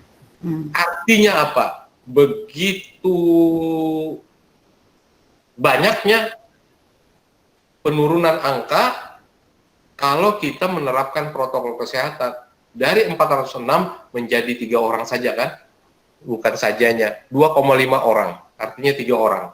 Bayangkan itu 75, kalau 90% kira-kira setengah orang saja tuh. Ya, hasil penelitiannya menunjukkan 95% mampu meredam. Pertanyaannya, mengapa begitu susahnya kita mengikuti protokol kesehatan? Ya, karena memang merubah perilaku itu ada yang instan, ada yang lambat.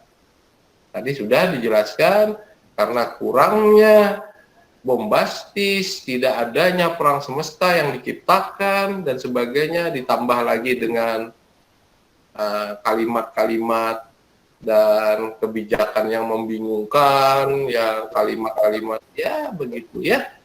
Nah, terakhir habis kali ya? Habis? Ya, next. Nah, ini informasi baru bisa nanti di-share. Saya punya linknya, nanti saya share ke Dr. Rahmi. Ini yang apa ini? Yang baru-baru semua ini. Ntar dulu. Jawa Timur, kebijakan baru. Nah, ini kebijakan baru Jokowi 22 Juni. Apa itu kebijakannya? Tambah fasilitas laboratorium, otomatis tambah SDM-nya. Ya, untuk PCR testnya, reagen dan kitnya sudah bisa dibuat di Indonesia. Terus apa di Surabaya penggunaan rumah sakit lapangan, apalagi yang terakhir itu ya, secepat-cepatnya diselesaikan. Prioritas ini nomor 6, lihat ya, 8 Juni kelompok muda lebih rentan terpapar COVID. Minimal dia menjadi OTG. Nah, 7. WHO kirim sinyal bahaya bagi masyarakat dunia, COVID-19 merangkak, artinya naik. Lanjut. Next.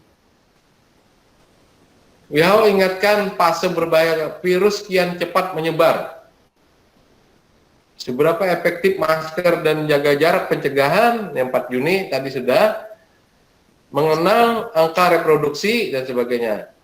Tuh, peringatan nomor 11 ya, peringatan WHO untuk Indonesia soal persiapan new normal atau melonggarkan PSBB. Namanya prakondisi new normal dilonggarkan. Ini diingatkan WHO. Nomor 12, media di Australia hotspot coronavirus. Artinya hotspot itu epicentrum selain Wuhan, China, Brasil, Amerika, kemungkinan epicentrumnya di Indonesia jika penanganannya seperti ini. Ya, 13, masih banyak lagi, mungkin ada sekitar 30. Saya berikan linknya nanti supaya gampang ini ya. Oke, barangkali selesai. Ya. Nah, ini you protect me and me protect you. Kamu menjaga saya dan saya menjaga kamu. Gunakan protokol kesehatan, PHBS. Hanya itu vaksin yang tersedia dan mampu menurunkan penyebaran kasus sampai 95%. Tadi ya penelitiannya. Terima kasih waktunya molor. Barangkali ada diskusi dan sebagainya, silahkan Rijal atau siapa saja memandukannya ya. Dan waktunya sampai jam berapa terserah saja ya. Baik, Prof, kita 30 menit saja Prof waktunya Ya. untuk Terserah diskusi. saja ya, atur-atur saja. Tadi ada 4 yang bertanya melalui chat. Silakan angkat tangannya, nanti dibuka mic-nya, Rizal. Oke, siap Bu. Ya. Baik, untuk Bapak Ada Ibu yang ingin bertanya. bertanya secara langsung kepada Prof. Husaini, dipersilahkan untuk unmute ininya, silahkan. Unmute ya. Mungkin tadi ada Pak Kasman ya yang ingin bertanya. Pak Kasman? Ya, oke Pak Rizal. Sini. Silakan Pak Kasman. Baik, terima kasih Bapak Rizal atas kesempatan yang telah diberikan. Assalamualaikum Prof. Alhamdulillah berkesempatan bertatap dengan Prof walaupun lewat. Waalaikumsalam. Oke Prof. Ingat Pak? Ya. Ya, silakan Pak. Oke Prof, terima kasih banyak. Yang pastinya materi yang Prof sampaikan sangat bermanfaat untuk kami ya, terutama untuk masyarakat akademisi dan mahasiswa juga tentunya. Mohon izin diskusi Prof, tadi saya mendengar beberapa penyampaian dari Prof terkait dengan kenapa sih banyak masyarakat tidak patuh ya, dan tentunya ini juga menjadi pertanyaan untuk kita semua. Dan saya juga sampai hari ini masih bertanya-tanya terus ya. Kemudian setelah saya pikir-pikir, kemudian melihat beberapa kebijakan yang diterapkan oleh terutama negara-negara yang sudah berhasil menurunkan COVID ini, yang menjadi pertanyaan sekarang adalah kenapa sih pemerintah kita itu terkesan kurang serius Prof untuk menangani permasalahan pandemi COVID. Kenapa saya bilang kurang serius? Karena sebagai bukti saja mungkin mata kita semua melihatnya kalau kita keluar, terutama wilayah Banjarmasin, saya kebetulan wilayah Handil Bakti Prof, di situ kan diterapkan PSBB tapi ya apa ya, mungkin hanya beberapa saat saja, misalnya pagi dan sore ada pemeriksaan ini masker harus bermasker ya, kemudian ada pemeriksaan suhu tubuh. Tapi setelah itu kan dibiarkan, ya. Nah, jadi dibiarkan orang bermuncingan, tadinya tidak boleh bermuncingan. Setelah petugasnya bubar, orang lewat tidak pakai masker ya sudah tidak ditegur, ya. Kemudian di tempat-tempat pembelanjaan masih banyak juga orang yang tidak pakai masker. Artinya apa? Sebenarnya kan penguatannya di sini kan karena pemerintah yang punya dana. Ya berarti pemerintah juga punya kuasa memberikan kebijakan, walaupun kebijakannya sudah bagus, tapi penerapannya itu yang kurang. Pak Kasman, tolong diringkas saja pertanyaannya. Oh iya. Nah, jadi supaya berkesempatan dengan yang lain. Iya, jadi pertanyaannya, Bro, itu sih kenapa pemerintah itu tidak tegas ya? Karena tipikal masyarakat kita ini kan harus ditegasi ya, tidak bisa hanya sekedar ya mudah-mudahan kita berharap masyarakat bisa sadar dengan sendirinya, tidak bisa. Nah itu Prof yang menjadi pertanyaan, kenapa pemerintah ya terkesan membiarkan, malah kasus semakin tinggi, PSBB dicabut. Seperti itu sih Prof, terima kasih. Assalamualaikum warahmatullahi wabarakatuh. Waalaikumsalam. Jadi mungkin bisa langsung. Yang kedua Ibu Darini. Ibu Darini Kurniawati. Mana Ibu Darini, silakan Bu. Ibu Darini. Ibu Darini silakan, Ibu Darini. Di unmute. Halo, Ibu. Ibu Darini. Dari ini dari Universitas Sari Mulia. Ya, silakan Ibu Darini. Oh ya, terima Ya, kasih. silakan. Ya. Ya. Assalamualaikum warahmatullahi wabarakatuh, Prof. Waalaikumsalam. Ya. Izin bertanya, Prof. Ya. Jadi selama ini ya sampai hari ini pun masih kalau sebentar, mestinya kalau webinar itu jangan bertanya saja, memberikan pandangan kayak tadi ya, misalnya mengapa masyarakat tidak patuh? Kalau menurut saya A, B, C begitu ya. Aku ini kan manusia normal. Arti manusia normal itu punya keterbatasan. Yang bagus itu nanti konklusinya tambah kaya diskusi kita ini. Oh, berarti pian kada bisa kah Pak menjawab? Bukan kada bisa, biar lebih kaya lagi begitu. Ya. Lanjutkan Ibu. Ibu siapa nih? Ibu Sari apa tadi? Ibu Sari Mulia. Ibu Darini, Prof. Gini, Prof. Jadi kan selama ini anjuran dari pemerintah ya, kita berjemur pada siang hari ya, sekitar jam 9. Dan sampai saat itu pun kami masih melakukan ya, karena kami juga ada orang tua yang ada komorbid juga gitu ya. Ya tadi dari paparan Prof tadi kan kurang efektif ya Prof ya. Berjemur itu karena virus itu kan 100 derajat Celcius ya Prof ya. Tadi baru bisa meninggal gitu. Jadi tadi saya belum dapat sumbernya itu dari mana Prof yang mohon infonya, mungkin saya belum dapat itu, yang baru mendengar tadi dari paparan Prof kalau berjemur yang 100 derajat. Iya. Yang Kemudian 100 derajat. Ya yang 100 derajat Celcius tadi. Itu baru 3 hari yang lalu beritanya. Ada, saya punya. Ya. Jadi mohon bisa di-share ya Prof. Kemudian untuk yang kirim. Ya. Kirim semua linknya, kira-kira ada 60 link. Jadi tinggal membaca aja. Kemudian untuk efektivitas dari sinar ultravioletnya bagaimana ya Prof ya? Sekarang kan banyak sekali yang menggunakan itu, ada bilik-bilik yang menggunakan sinar ultraviolet. Ya. Prof, menurut Prof Husa ini bagaimana itu? Oke, sudah? Ada Ini, lagi? Prof. Terima kasih Prof. Assalamualaikum warahmatullahi wabarakatuh. Waalaikumsalam. Yupi.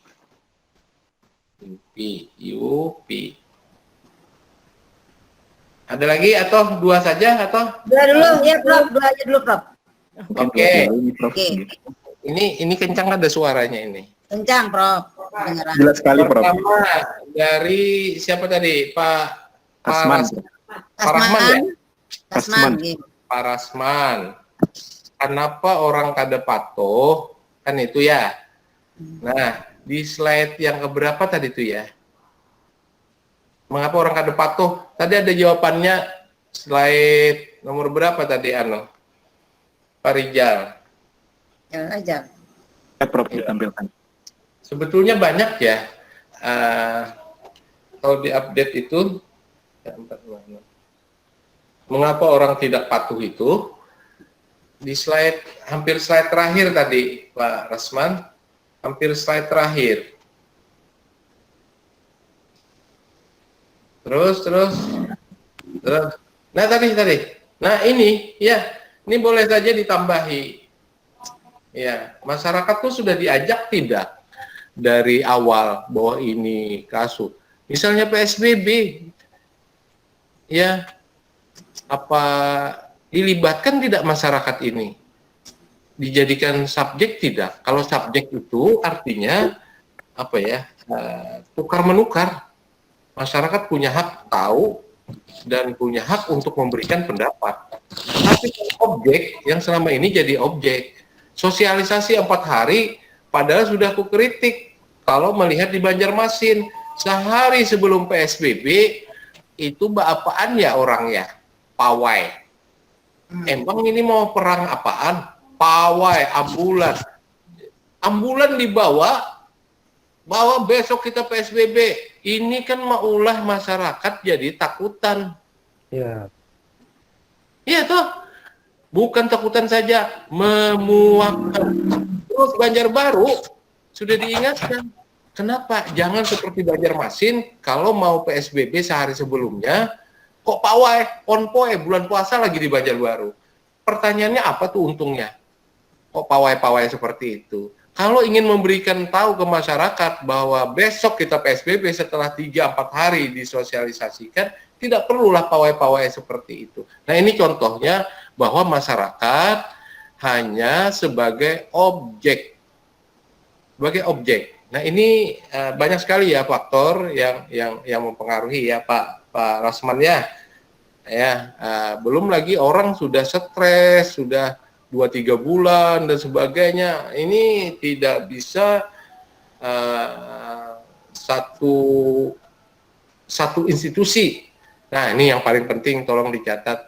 Tidak mungkin satuan tugas Satgas dari pusat sampai daerah mampu menyelesaikan PSBB jika tidak melibatkan sebanyak-banyaknya masyarakat. Oke, tadi hulunya siapa? Masyarakat plus stakeholder lainnya, termasuk kepala daerahnya. Itu kata kuncinya, tidak mungkin selesai kalau tidak melibatkan masyarakat. Buktinya, orang sudah acuh tak acuh, kalah bersaing dengan banyaknya arus informasi di media sosial. Oke ya. Yang kedua, Ibu siapa tadi? Dari ini? Ya, dari ini. Ya, dari ini. Di protokol dan tidak pernah ada rilis sampai sekarang, WHO merekomendasikan berjemur matahari. Oke, itu hanya para ahlinya ahli di Indonesia. Nah, Ibu sudah paham, ahlinya ahli di Indonesia untuk mendapatkan vitamin D berjemur. Vitamin D kan bukan didapatkan dari sumber matahari saja. Kalau salah-salah, malah sinar matahari itu kalau di atas jam 11:30 justru sudah mengandung yang disebut dengan inframerah, bukan lagi mendapatkan ultraviolet yang sesungguhnya. Terus, bisakah ultraviolet buatan membunuh? Sampai sekarang rilis WHO tidak ada. Kembali saja Ibu kalau ingin mengupdate semua rilis WHO, baik bahasa Indonesia maupun bahasa Inggris. Jangan mengupdate ilmu pengetahuan selain rilis WHO. Rilis WHO. Ini berapa tadi?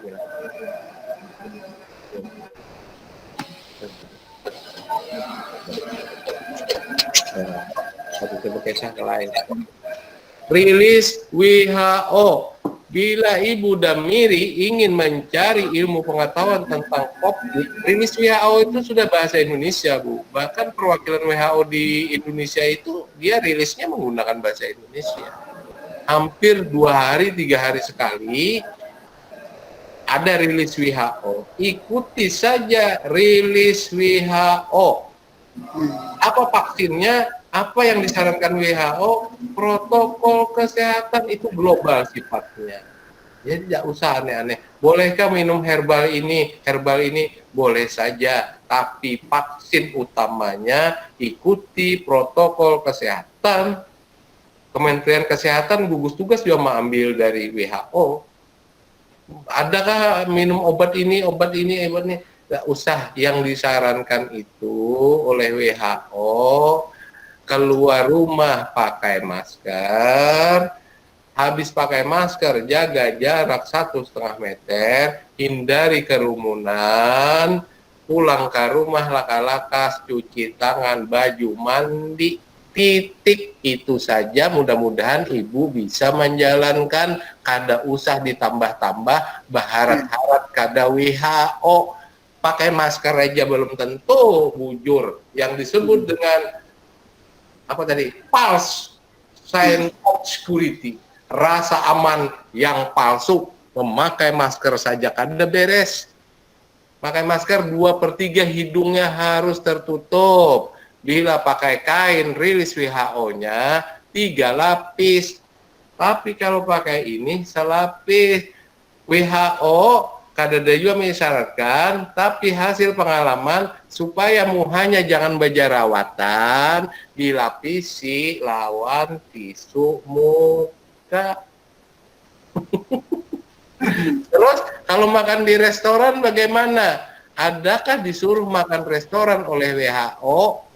Kan kalau makan di restoran buka hidung, ditabung aja duitnya, makan bawa bulik ke rumah, udah selesai. Ya, jadi jangan menambah-nambah, yang ada aja yang digunakan. Gunakan. Begitu tuh sosialisasi kan semua itu. Gunakan masker keluar rumah, jaga jarak 1,5 meter, cuci tangan berkala, tambahi PHBS. Nah, itulah suplemen vitamin, makanan, minuman untuk mencegah, menghindari diri. Bagaimana Bu? Dari MIP, ultraviolet, ada rekomendasi WHO Bu. Jadi kada bisa berkomentar. Ya, nah nanti yang 100 derajat kita share ke Dr. Rahmi. Ya, materinya, linknya biar diupdate. Oke, bagaimana? Rijal? Terima Rahmi? Prof. Ya, silakan siapa? Iya. Coba ke Yang lain lagi, satu lagi Prof. Assalamualaikum. Oh ya. Ya. Ya, siapa Ibu? Ibu Rosana? Ya, Silakan Bu. Bu Rosana. terima nggih. Alhamdulillah bisa nggih. Assalamualaikum warahmatullahi wabarakatuh, Prof. Waalaikumsalam warahmatullahi wabarakatuh. Sehat, sejahtera selalu. Alhamdulillah. Inggih, Prof. Ulun Rosana dari Fakultas Studi Islam Uniska. Selama ini dalam mengikuti PSBB, WFH, ulun memang artinya 100% ngikut apa yang sebaiknya dilakukan, Prof. Cuman yang menjadi pertanyaan ulun nih, Prof, tadi pian ada menyinggung tentang OTG. Nah, OTG ini kayaknya bagi ulun pribadi itu sangat menakutkan, Prof, dan bikin was-was yang super tinggi. Pertanyaan ulun nih, Prof, singkat saja. Apakah orang yang tanpa gejala ini suatu saat akan sembuh atau ada masa sembuhnya itu lama atau dekat? Bagaimana itu, Prof? Dan terus kalau umpamanya memang OTG ini ada, apakah treatment umumnya untuk kita yang nggak sadar kalau umpamanya kita adalah OTG, Prof? Terima kasih. Assalamualaikum warahmatullahi wabarakatuh. Bisa langsung ini Pak Rijal dijawab? Bisa ya? Langsung Prof. Bisa, Prof. Oke, makasih Dr. Rahmi. Ini Bu Rosana ya. Jadi OTG ini kan yang menjadi super spreader yang selama ini. Kalsel itu 74%, nasional itu 70%, setiap daerah beda-beda. Nah, orang OTG tanpa gejala tentu dirinya sendiri tidak tahu, apalagi orang lain, orang sehat. Bagaimana cara mengetahuinya? Tidak ada cara yang lain kecuali swab test atau PCR test. Bisakah rapid test? Bisa, tapi biasnya 30%. Belum tentu yang OTG ini bisa terdeteksi, apalagi dia baru OTG-nya 4 hari atau 5 hari ke bawah, so tidak akan terdeteksi. Rilisnya yang terakhir bahkan ada yang 17 hari baru terdeteksi yang OTG. Maksudnya virusnya di dalam tubuh itu hari ke-17 baru dia terdeteksi oleh alat PCR test. Nah, kalau belum, kita ambil saja ya rata-rata 4-6 hari. 5 hari lah ya rata-rata. Artinya pada hari pertama orang terinfeksi, diukur hari ketiga itu belum terdeteksi. Itu yang biasa. Apalagi OTG. OTG kan saya sehat, tidak ada gejala. Ngapain saya memeriksakan kecuali dengan kesadaran tinggi ingin mengetahui atau pas dia ingin bepergian. Nah, bepergian saja kan rapid test saja. Ada faktor biasnya tadi 30%. Kecuali yang PCR baru bisa. Pertanyaannya PCR mampu mendeteksi orang hari ke-4. Bagaimana mengetahui si A ini sudah 4 hari, ini kesulitan yang luar biasa. Ya, oleh karena itu, kembali lagi Ibu Rosana, setiap diri kita dan orang lain, ini kata kuncinya ya. Jadi kita tidak perlu mencari tanda-tanda OTG dan sebagainya. Kan OTG tanpa tanda-tanda, bisa dideteksi hanya dengan tracing yang kuat, dia pernah kontak dengan orang lain, baru dites PCR, baru ketahuan. Oleh karena itu paling penting adalah ini ya, setiap diri kita, orang lain, siapa saja ya punya potensi terinfeksi virus corona ini. Apakah bersifat OTG, apakah sakit gejala ringan, sedang. Dan sambungannya, setiap diri kita maupun orang lain punya potensi sebagai penular COVID-19 yang disebut dengan super spreader. Oleh karena itu, karena kita tidak tahu di sekeliling kita ini mengandung virus dan sebagainya, maka sekurang-kurangnya kita melindungi diri. Tadi kan sudah 75% saja kita melindungi diri. Maksudnya kita melindungi diri seperti protokol kesehatan tadi, orang lain tidak melindungi diri, tapi jaraknya 1,5 meter itu sudah mampu menurunkan 90% lebih. Apalagi kalau sama-sama menggunakan protokol kesehatan, yakin 95% tidak memberi kesempatan COVID-19 untuk berkembang baik di lingkungan maupun lebih-lebih di host atau tubuh kita. Bagaimana Ibu Rosana? Ya. Ya, terima kasih Prof. Ya. Katanya dalam jangka waktu tertentu Kita memikirkan apa tanda-tanda OTG. Tidak ada dia tanda-tandanya kecuali hasil tracing. Tracing ini kan petugasnya khusus, bukan kita. Kita kan tidak men-tracing orang, kecuali memang tahu bahwa ini bekas kontak di daerah atau bekas kontak pasien dan sebagainya. Kok dia sehat-sehat? Kita sudah punya asumsi bahwa dia OTG. Oleh karena itu lindungi diri kita dan sebagainya. Karena ini seleksi alam ya. Herd immunity itu bahasa epidemiologinya. Kalau bahasa teori Darwin adalah seleksi alam. Kalau bahasa ahli Kesmas, termasuk bahasa saya, bukan seleksi alam, seleksi buatan oleh kebijakan pemerintah. Jelas? ya, terima kasih Jelas, Prof. ya? Oke, alhamdulillah. Ya. Terima kasih. Assalamualaikum warahmatullahi wabarakatuh. Waalaikumsalam. Nanti Pak Rijal atau melalui Ibu Dr. Rahmi, saya share ya link yang itu. Siap, Prof. Apa tadi? Link, kalau materi ini silahkan saja di ini. Yang tambahan itu sekitar ada 20 sampai 25 materi terbaru. Kita ambilkan dari WHO semua, sudah bahasa Indonesia itu. Paling 1-2 yang berbahasa Inggris. Yang di hotspot itu media Australia itu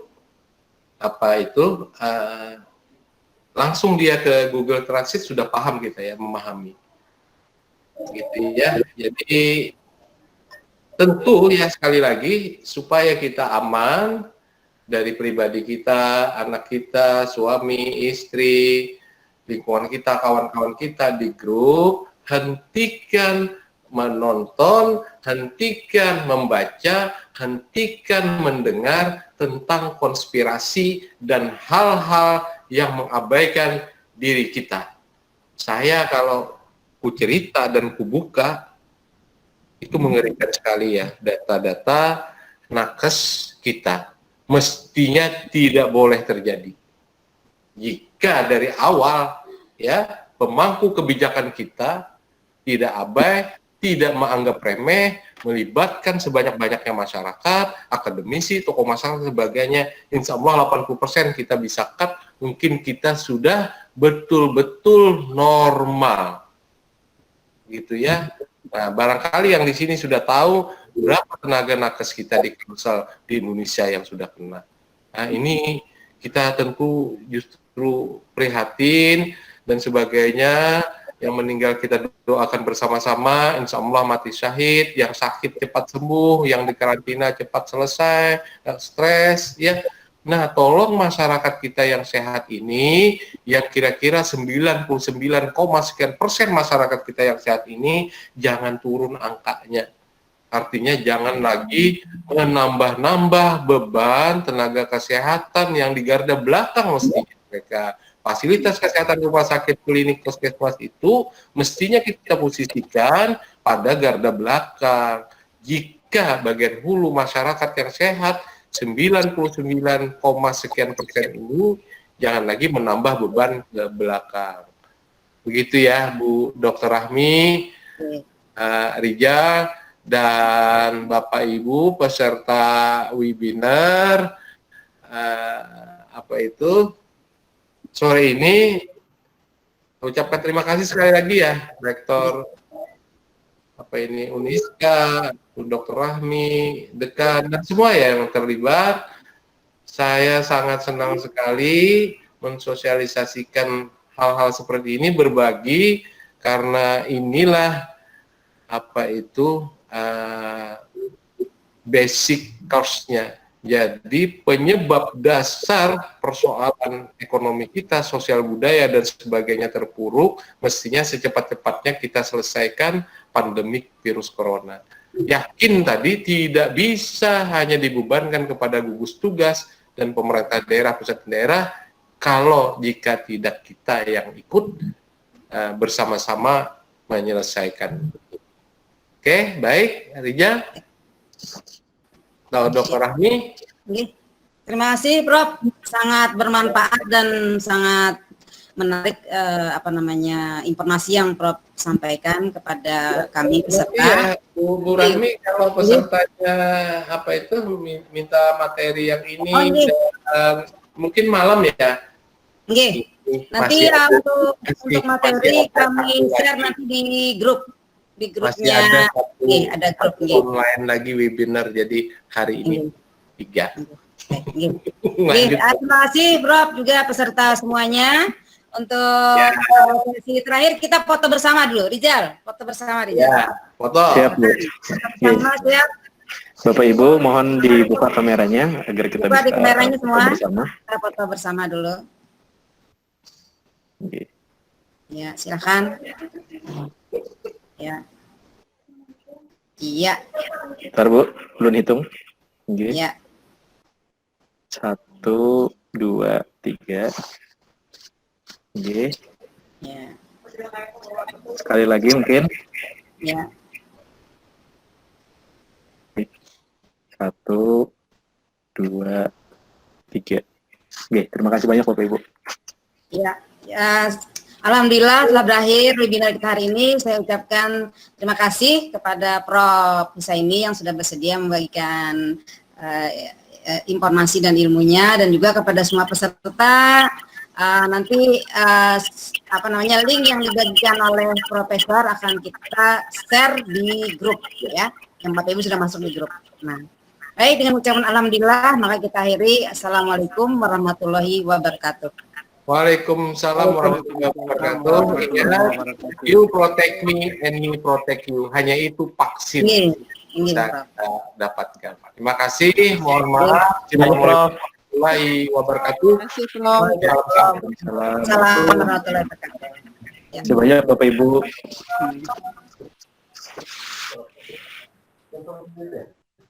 Ayo yo, Allah ayo yo. Ayo yo. Alhamdulillah Bu.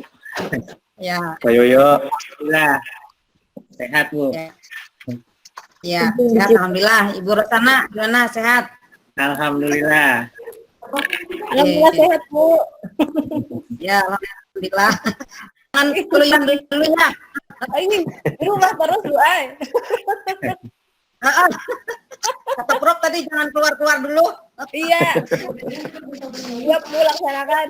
Tapi kampus kangen Bu ay. Iya. Kita pertemuannya online nanti Bu. Ya. Tanggal 30 nanti. Ya Bu, Dr. Iya, Fahmi. nanti kita lagi. Oh, boleh. Ya, siap. Oke. Baik, terima kasih semuanya. Assalamualaikum. Iya, waalaikumsalam. Waalaikumsalam. Ya, warahmatullahi wabarakatuh.